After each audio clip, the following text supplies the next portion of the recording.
Okay, welcome back to CreativePro Conversations. I'm David Blatner, president of CreativePro Network, and I'm here with Kim Denny from Microsoft. Kim is the PowerPoint head of product. This is serious.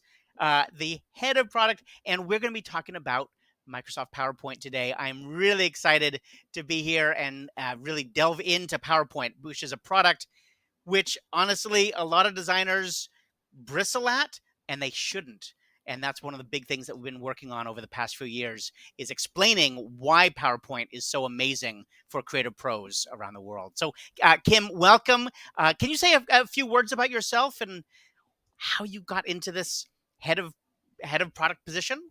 Head of product position. Yes, thank you. Thank you for the invitation. I am so glad to join you today. So I am head of product. Had this role, joined the PowerPoint team closing in on 3 years ago.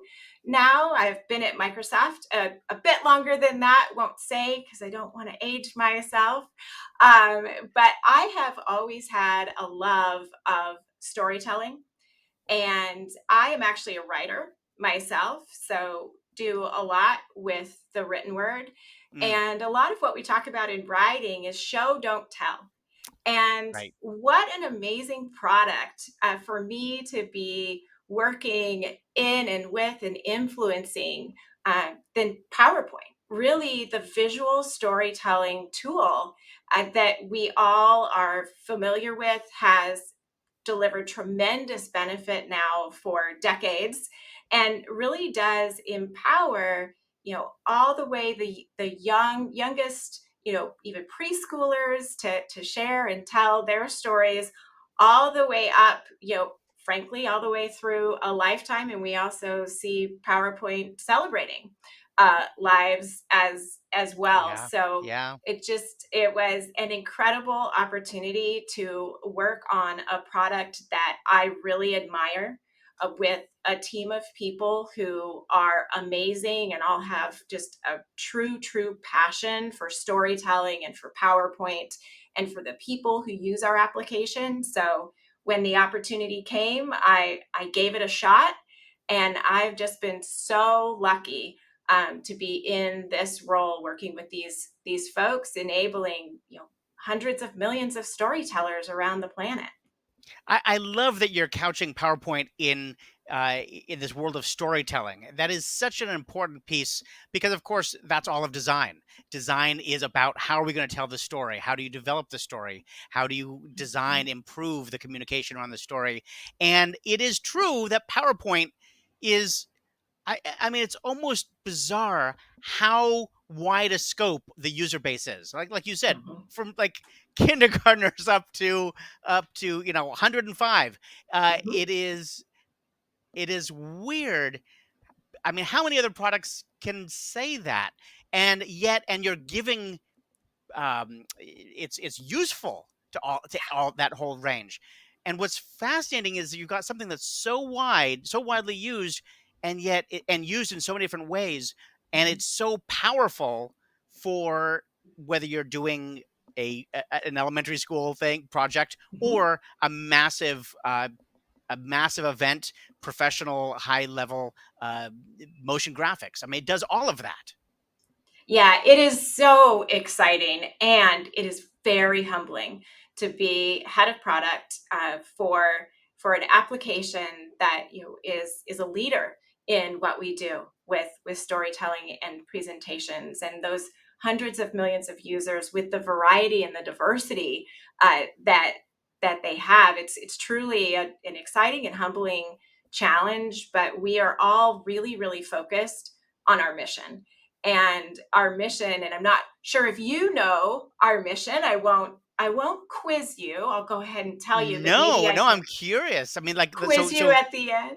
there's a mission. So there's actually a mission for PowerPoint or the PowerPoint team. Yes, yes. What is So PowerPoint, the team, the product, our mission is to empower people and organizations to tell the world's most compelling stories to anyone, anywhere, at any time. And wow. we are just focused on that mission and moving towards that mission every single day. And what is so, we talk about stories and those compelling stories. And I talk with the team a lot about, who are the only animals or living things on the planet who tell stories, and it's humans. Yeah. And so humans are at the center of storytelling. Mm, Storytelling is all about connecting humans. And so we never want to forget that either. I love that. Now, one of the reasons I love PowerPoint is because, and this is a little bit weird, so forgive me, but it reminds me of Adobe InDesign. And people Okay. watching know that I love InDesign. I've been using InDesign Mhm. for 20 something years. And InDesign and PowerPoint are both aggregators. It's all about taking content from other places, whether Mhm. it's text or images or video or anything, Mhm. anything, and bringing it together into one place. And the fact that you can do all of that with PowerPoint, and you can bring even way more than InDesign, you could bring it into PowerPoint, but you can bring it all together into one place and then present it like you're almost creating a package that you're Mhm. handing off in one way or another. And with Mhm. PowerPoint, you have all these extraordinary tools for designing that package that you're Yes. going to, once you have all this stuff, how are you going to design it? And I love that aggregative, there's probably a word there. I love the way you can aggregate all that stuff in PowerPoint and present it. It's really amazing how, like you said, whatever the message is, you can bring it together and present it with PowerPoint. Yeah, absolutely. Oftentimes we talk about like the notion of a shoebox. When people want to tell a story, oftentimes they'll pull down a shoebox and it has lots of different things in it. Okay. It's Okay. that container that might have, news clippings and a ribbon from something and some photos and, oh, there's this shell or this rock. And there's all of these things that have meaning, Uh-huh. but only being in the box on the shelf, it that meaning isn't shared. Right. There's no connection, there's no emotion, there's no motivation for something. And so how can PowerPoint help take all of those things in that box and put meaning around them, tell a story, to Mm-hmm. motivate, to educate, really engage and inspire folks. I That is at the kind of core of everything Yeah. that we do, and it's tricky, and it's exciting because you've got, like you say, with digital files, there's lots of different things to be thinking about technologically, Mm-hmm. because as you aggregate, it still needs to come together in a working whole for Mm-hmm. people to use. And then during the consumption experience, how you're actually sharing with others, there's a lot of variety there too. Am I going to present this information live and on stage to a room that's with me?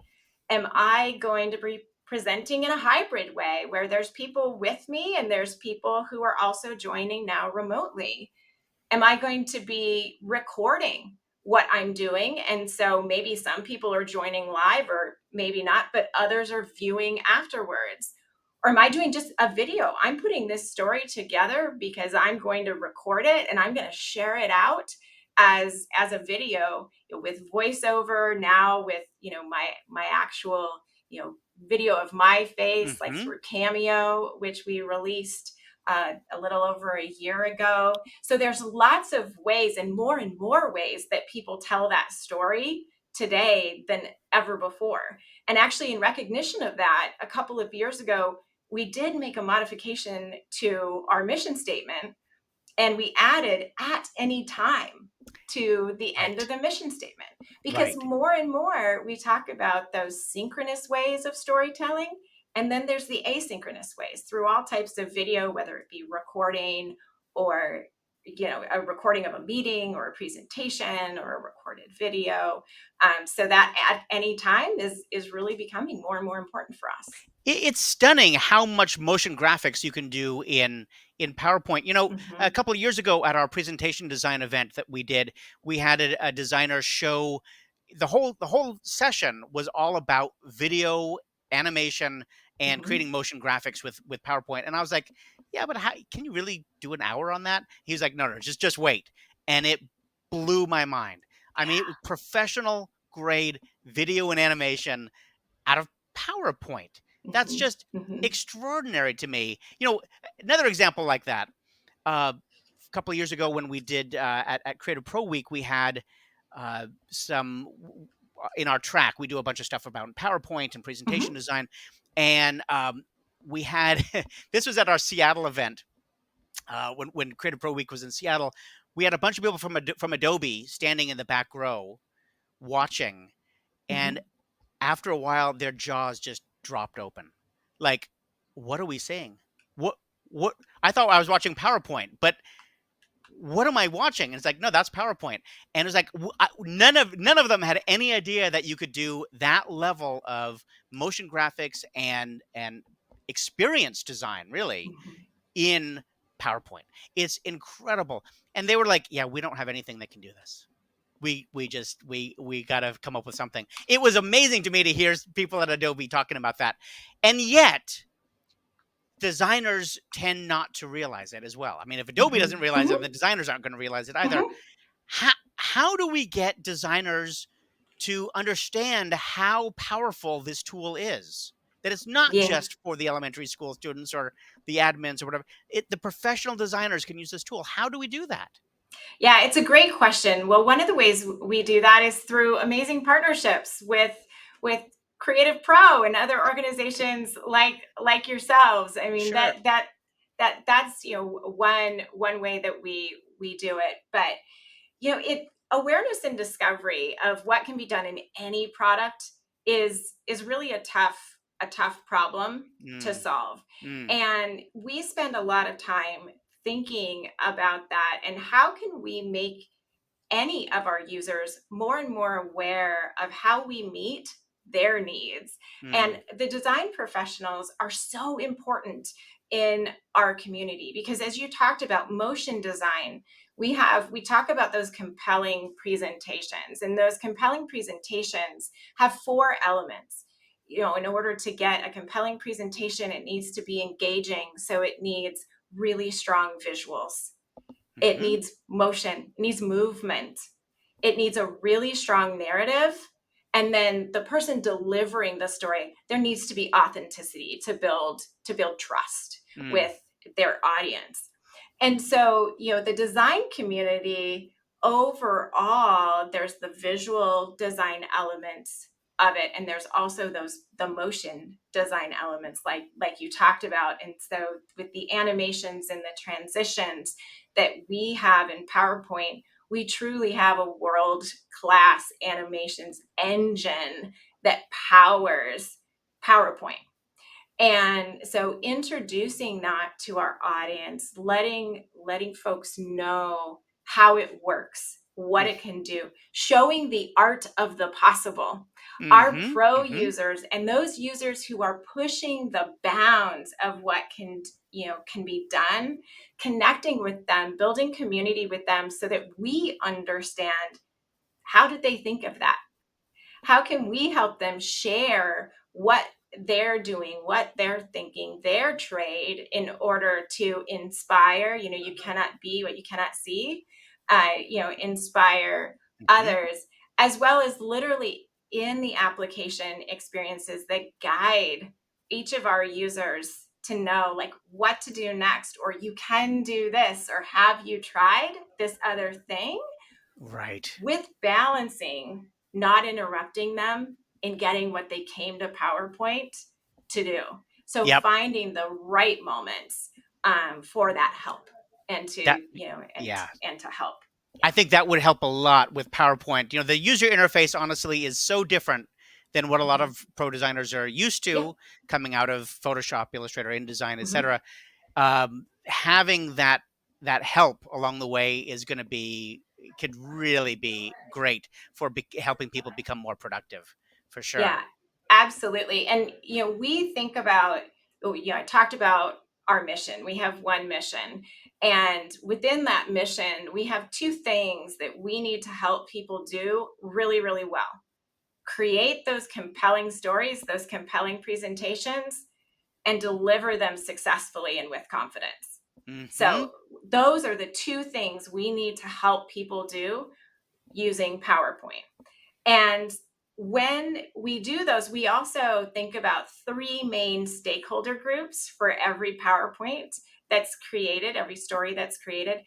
There's the creators. So all of those creators, that whether it's, again, the elementary school student all the way to the professional, designer or fine artist that has a story to tell.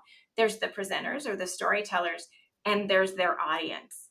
And Mm-hmm. so we're always thinking about these three stakeholder groups who, in order to be successful and achieve our mission, we need to meet the needs of those three groups and help the humans using the product to meet the needs. And so, with creators and with design professionals, it's about understanding what these design professionals need, how they do their work, where they're doing their work, and also defining the boundary between what is our core mission and what's the job that PowerPoint needs to do.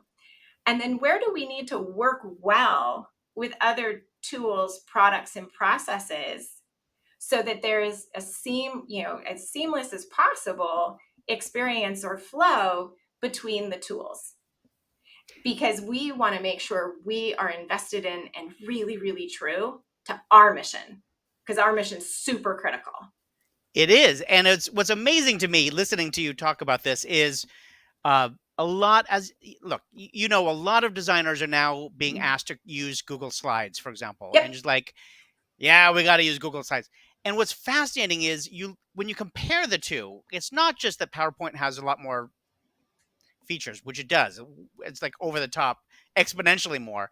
It's that when you look at that mission, Google Slides is like, you can make slides. This is a tool that lets you make a slide. PowerPoint, you're making experiences. And I love that you're focused, that Microsoft is so focused on doing things like enabling or improving how people are presenting. You have a Mm-hmm. whole suite of tools that are just about helping you present better, Mm-hmm. right? And that is just amazing. And then you've got a whole other suite of tools that having to do with, like, we were talking about, the motion graphics and the Mm-hmm. video and all of that. Nobody else is touching these things, and yet PowerPoint it's just right there. It's if you could find them in that feature, I you can find the know. feature. It's all there. The fact that the storytelling and truly making a connection, Mm-hmm. that human connection is such a deep part of PowerPoint, is it just puts it in a whole other league. It's not just about, yeah, you can make a slide. It's Right. about how are you really going to communicate. Yeah. I think Yeah. it's night and day. And yet designers often don't know that. They often say, "Oh yeah, it's hard to give that. We need to give them more tools about how they can get back to their boss and say, no, no, no, no, you don't understand. I'm not just making slides. I'm creating an experience here. I'm creating a connection. I Yes. need the professional tool like PowerPoint to do that." That's absolutely true. And one of the things I was most struck by when I joined PowerPoint is, for everything that I knew about PowerPoint, what the light bulb that didn't go off for me until, a couple of weeks in, to this role, is the word presentation is nowhere in our mission statement. Yes, right. It's about compelling stories. Yeah. And so it's really, really critical. And where I've spent a lot of time focusing and thinking and talking to customers and different, user groups and communities, and looking at our product and what are the opportunities and the challenges and the needs that people have, is, again, understanding what is a compelling story. How is that Mm, mm, compelling story delivered? Like, what makes it or breaks it? So that's why we did research to have a definition of what's a compelling story. Well, you need to engage people. You need to have, we've looked into and the neuroscience. So from the moment of, oh, I need to present, I need, something as my backdrop, I need my storytelling device that's going to be PowerPoint. hmm Most people are more afraid of public speaking and presenting than they are of death. So people enter our product under extraordinary stress. And Yeah. that is Oh, not going to help you have a clear vision, right. a clarity of message. That does not help your brain, be at its most creative. Mm, And so we've got to understand that, reduce that stress, help hmm people to have the space that, we talk about cognitive load. Oftentimes you'll hear about cognitive hmm load, right? How do we reduce that cognitive load, increase the parts the brain that can really focus on that clarity of message, the creativity, the analytical thinking when they make choices to build their strong story, and then, like you say, carry that through so they have confidence in delivering it, so that story is structured in a way and has the visuals and the motion that's going to engage the audience, so that the storyteller can connect with the audience can connect with the message, right? They can have an Right. emotional reaction to it, right? They get hooked in, they're motivated Hmm. um, to listen, to remember, motivated to action. And more today, we're also so interconnected that the audience can connect with one another as well. hmm hmm That is becoming more and more of an important element in storytelling and achieving the goals that people have when they engage in storytelling and creating and sharing stories. I think this whole idea of reducing cognitive load and creating more joy, creating that Yes. connection is so important. And we have to wrap this up, but I just want to say that it's wonderful to hear that mission is underneath all of that. Yeah. That this core idea of what Microsoft is trying to do with a tool, because it's so easy to get lost in, oh yeah, that's just an app on my computer. No, Yeah. this is a vehicle for achieving connection, for achieving this idea of anywhere, anytime, telling the world's best stories. And that's what we as designers need to be able to do. So we Yes. have a tool to do it. Absolutely. The next step is to learn the tool as well as we can, Mhm. because as you learn the tool, the great thing about PowerPoint is the more you know the tool, the happier you are using it, because you're just it'd be like, oh, I can do this. It's one of those kinds of tools. Again, for Yes. me, InDesign, PowerPoint, these are they're so powerful, and there's so much fun stuff you can do with them when you know how to use them well. So, Absolutely. yeah, Absolutely. And I have a favor to ask of yeah, you and your community as well. You can find me on LinkedIn. So Kim okay, Denny on LinkedIn. You'll see I'm there, head of product.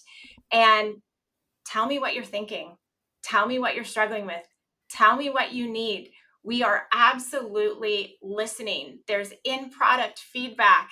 Click that button, share that feedback. We are paying attention. It informs our decisions. So I really hope I will continue our partnership. yeah. David, help on that mission of helping our design professionals get value and achieve their goals using PowerPoint, and really look forward to hearing from your community as we tell these compelling stories together. I love that point that you're listening. I mean, it again, it's so easy to forget that there are real people making these tools, and you and your team want to make the world's best tool out there. I mean, Yes. I get that. So it's our job as users to help you help us. Yeah. And I thank you for saying that, because the more that we can give you suggestions, ideas, and help you build this product, the better it's going to help all of us. So that's great. Absolutely. Absolutely. So thank you for having me today. I appreciate it. Thank you. Thank you, Kim. This is awesome.